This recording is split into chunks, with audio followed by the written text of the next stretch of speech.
Hi, everyone. I'm Ted Yacucci. Thank you so much for joining me on the channel today.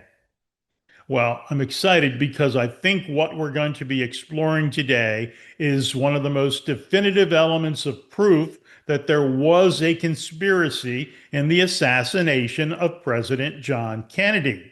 And what that element is specifically is a wiretapped telephone call that took place between Michael Paine and Ruth Paine just 31 minutes after the first shots rang out in Dealey Plaza. The contents of that call are amazing. In it, Michael and Ruth Paine discuss how Lee Oswald will be blamed for the assassination of President Kennedy, but they both know who is really responsible. I'll say that again.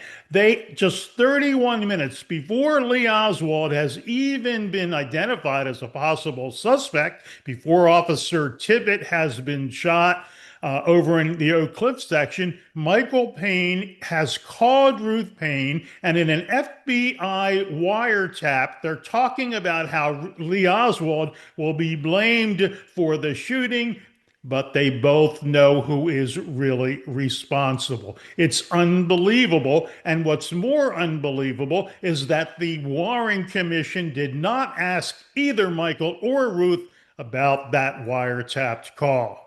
Let's begin by looking at the specifics of the wiretapped FBI call. The telephone call took place at 1 p.m. on November 22nd, 1963, from the Bell helicopter plant to Ruth Paine at their home in Irving, Texas. Again, it was from Michael to Ruth Paine. The call was recorded at 1 p.m. from telephone number CR5 5211 to telephone number BL3 1628. Again, they are the numbers of Bell Helicopter to the Paine household.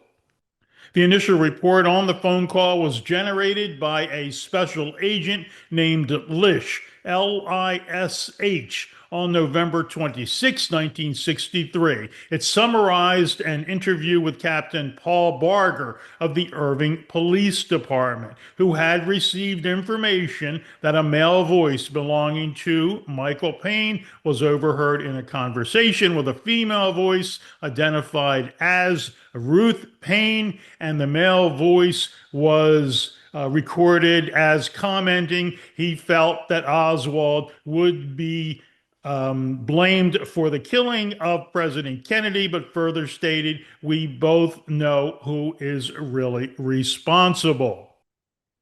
Wow, it's almost unbelievable, isn't it? Well, in the Gemberling report, which was an FBI report on November 30th, 1963, just a few days after the assassination, the confidential informant in Dallas for the phone call was listed as T4. So that was the confidential informant. That was later identified as a wiretap. And that was confirmed by Congressman Thomas Dowling and Henry Gonzalez, who published the Paine's We Know Who Is Responsible conversation later on the House of Representatives floor. So it was a definite FBI wiretap. So that begins to really lay out a whole lot of questions, doesn't it, guys? And the first question, of course, is why haven't we ever really been told about this, especially through the Warren Commission? And secondly, of course, why was the Paine household being wiretapped by the FBI? Well, the answer to the first question is easy. Why didn't the Warren Commission explore the wiretapped conversation with Ruth and Michael Paine? Well, for the same reason, they never interviewed the multiple witnesses that saw two shooters on the sixth floor of the Texas School Book Depository just minutes before the shots rang out, or the reason they never asked Daryl Tomlinson or any of the men that handled CE 399 at Parkland Hospital whether the projectile, the bullet, CE 399, was actually the bullet they handled that day, because they knew the answer was no. And they knew that's what all of those men would say. So this was just par for the course with the Warren Commission. Now, they obviously had the information. They knew that a wiretap by the FBI had been conducted. So ask yourself, if this body, this investigative body, which was supposed to be doing everything they could to get to the truth of the JFK assassination, if they were not asking one question about this wiretapped conversation in which you have two people that are actually closer to Lee Oswald, the supposed assassin, than anyone else in the entire country. Well, what does that say about that body as an investigative organization? It says that they could care less about getting to the truth. They couldn't put the wiretapped information, they couldn't ask Ruth Paine or Michael Paine about it because it would lead to a plethora of other questions that would need to be asked. The answer to the second question, why was the FBI wiretaping the Ruth and Michael Paine household, is really just as easy to answer. Because we know that on February 22nd, 1963, exactly 9 months to the day before the assassination, George de Mohrenschildt, a CIA asset, handed over Lee Oswald to Ruth and Michael Paine in order for the Paines to then take over his handling for intelligence. And we know that happened at the Edward Glover party in which both Lee and Marina and the Paines were invited. And then, of course, we've talked many times on this channel about all the ways that Ruth inserted herself into the Oswald's life over the next few months. And then she convinced Marina to come and live with her for the 2 months right before the assassination. So it makes perfect sense that both the CIA and FBI had eyes on Lee Oswald literally for years, literally from the time he was still in the Soviet Union, pretending to be an imposter as a fake imposter till the time on November 22nd when the shots rang out in Dealey Plaza. Just as a reminder, the Warren Commission asked Ruth Paine more than 5,000 questions, many more than they asked any other witness. To give you an idea of how much Ruth inserted herself into the Oswald's life after meeting them, here's just some of the things that she did. She began visiting the Oswald household frequently. She had Marina stay for 10 days with her while Lee got settled in New Orleans after leaving his job at Jaeger Childs Stovall. She drove Marina and the baby along with her small children to New Orleans to drop her off and stayed for 5 days. She visited her sister, Sylvia Hoke, a psychologist with the CIA in Washington, just before picking up Marina to live with her for 2 months before the assassination. Ruth wrote a letter that she said she copied from Lee Oswald, in which she claims Oswald took guilt for the General Edwin Walker shooting. Ruth sent a letter to the Russian embassy claiming it was from Lee Oswald and referencing Valery Kostakov, a known Soviet assassin. She got Lee the job at the Texas School Book Depository. She found a trinket that she said was from Mexico City when the CIA was having trouble proving that Oswald was ever in Mexico City. She provided the backyard photos. She provided the Imperial reflex camera in a bag already searched 2 weeks earlier by Dallas detectives, and that camera was supposed to have taken the backyard photos. Finally, she traveled to Nicaragua in support of CIA Contras in the late 1970s and early 80s. But here's the really important thing.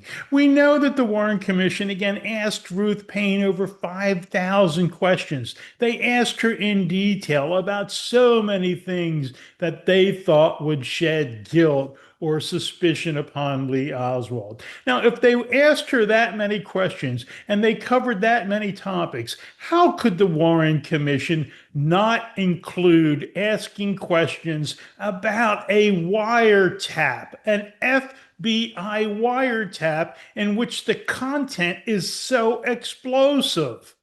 Well, of course, they couldn't include it again, as we said, because it would lead to so many other questions about why they would be saying, well, if it wasn't Lee that did the shooting, then what do you mean you know who is really responsible? They didn't want to go down that road, so they, just like they did everything else, when it didn't fit their agenda, they just ignored it.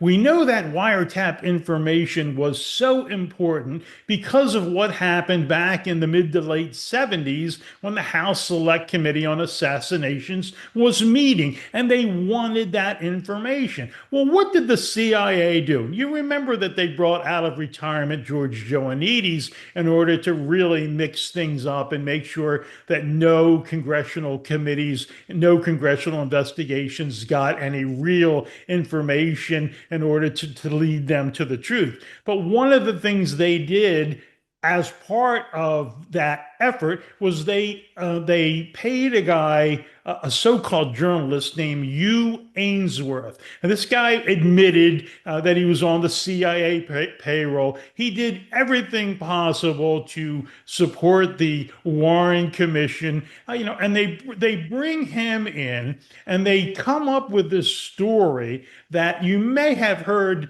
a story that is so ridiculous that maybe it wasn't a wiretap. Maybe someone overheard a Michael Paine talking and then reported it. And maybe it wasn't the 22nd, but it was the 23rd, the next day. Well, it's so wacky, so ridiculous, and it just fits perfectly what the CIA would always do. Whenever there was anything that was that incriminating, they just try to provide disinformation about it. And, nobody actually really believed, of course, because Hugh Ainsworth, who was such a known CIA asset, no one would believe it just because of him being involved, but no one actually believed that that was the story. It was a wiretap, and the Luna Commission now really should be asking, where is that wiretap? We don't want to see anything about what was on it. We want to hear it. It should be in existence, right? So where is that wiretap? Where is that recording? And why isn't the Luna Commission now insisting that they listen to that themselves? There's a lot of really primary evidence that surrounds the JFK assassination, and there's a lot of incidents that really lend credence to the fact that, of course, it had to be a conspiracy. And we're talking about things like Jack Ruby being allowed into the basement of the Dallas City Jail to gun down Lee Oswald, and CE 399, the so-called magic bullet. So ridiculous that it's hardly worth talking about. And of course, like we dealt with in the last video, the medical evidence in which all of the autopsy participants, every doctor, both at Parkland and in Bethesda, Maryland, said the whole back of JFK's head was blown out. We have the dark complected man in Dealey Plaza with an obvious military grade radio up to his ear, and the umbrella man sitting right next to him, staring at him, and then swearing that, oh, he doesn't even remember the dark complected man. And then we can put now, I think, the Ruth and Michael Paine wiretap right up there with this kind of obvious um, uh, evidence that the Warren Commission wasn't interested in getting the truth. And we have some ability now. We have this Luna Commission. So let's go ahead. Let's see if we can actually pull some of the information, the evidence out from these primary sources and really important instances and really be able to get to change a lot of Americans' opinions who unbelievably would still believe in the Warren Commission fantasy. Thank you so much for joining me today. I'm Ted Yacucci. I'll see you next time.